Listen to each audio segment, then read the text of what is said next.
from the Bob Mills Weather Center, the Oklahoma weather expert, Travis Meyer.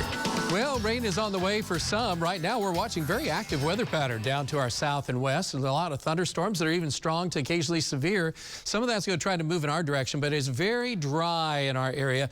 And so anytime that storm system tries to make a move in our direction, it's going to run into drier air, and that's going to help kind of get rid of a lot of the good moisture, unfortunately. And we'll be left with just sprinkles and maybe enough to get sidewalks wet, and maybe 10 hundredths to 20 hundredths. And we need a lot more than that. We don't need 20 inches, but we could use up to 10 additional inches. We talked about that last night. I mean, that's an unreal amount, but we have an unreal drought going on across the Midwest and the West and the North. It is unbelievable. And that's even including the rain that did fall across eastern Oklahoma. Now, we did drop down the drought categories on the far eastern portions here of the state, but you can tell most of the state still is not doing well at all, even though we had those nice rains. So again, anywhere from Tulsa to the north, southeast Kansas, still dealing with lack of water. Ponds are low, hardly any water running through a creek. So that's an issue, and that continues from Tulsa south. If you're east, at least you got a big watering. 3 to 5 inches of rain. That's pretty amazing. That's why you drop so much. You're still basically in a moderate to severe drought. And here's that rain where it did occur, and still the Tulsa area. I mean, for the last 30 days, you say, well, at least we got rain. Yes. That's a big one. We need more, and at least the storm systems are showing up a little bit more frequently as we look into the extended forecast, but not that much. And so this next storm system coming through, if you're around I-40 or south, you guys have the best chance of getting an inch or more of rain. If you're around Tulsa, I-44 to the north, there isn't a whole lot of precipitation showing up on the latest new data for tonight. So what do we have? We have 58 degrees. It's cool. There's hardly any breeze, just a light east wind at 6 miles per hour. We're talking temperatures in the metro remaining generally in the mid to upper 50s. The cloud cover is kind of slowing down the cooling process for tonight. And you can see the rain and showers down to the south and west. Now, some of those are going to try to build back into our area, but as they build in later tonight, they're also running into that dry air. So we'll have some showers down to the south in the morning and rain out to the west. And then it's like, where did it go? And then it's down to the south as we go through our Friday afternoon. And then Friday evening, there could be some showers across areas from Tulsa south for the high school football games.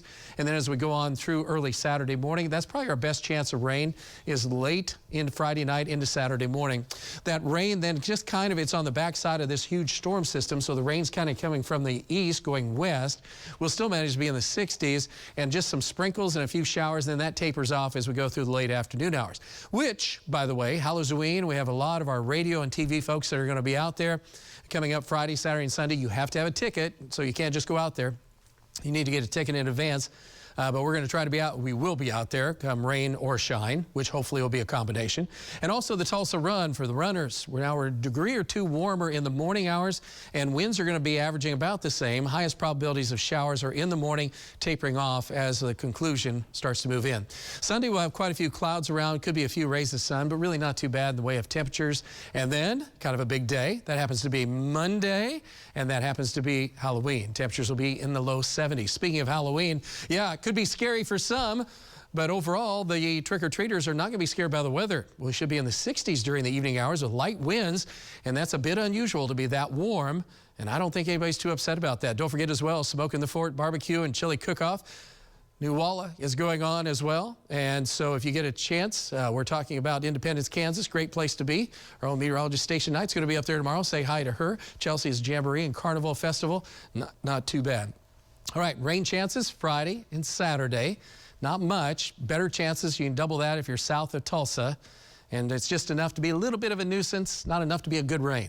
But anyway, we do have a chance of a few sprinkles in the morning. And by the noontime, best chance of rain are going to be in far southern parts of our viewing area, but will be very mild, breezy. Winds are going to pick up out of the north to northeast. And as you look at the extended forecast now, we're looking at Sunday and especially Halloween to be really nice. Into next week, very, very windy though. And then we have a big storm system coming in late Friday and Saturday.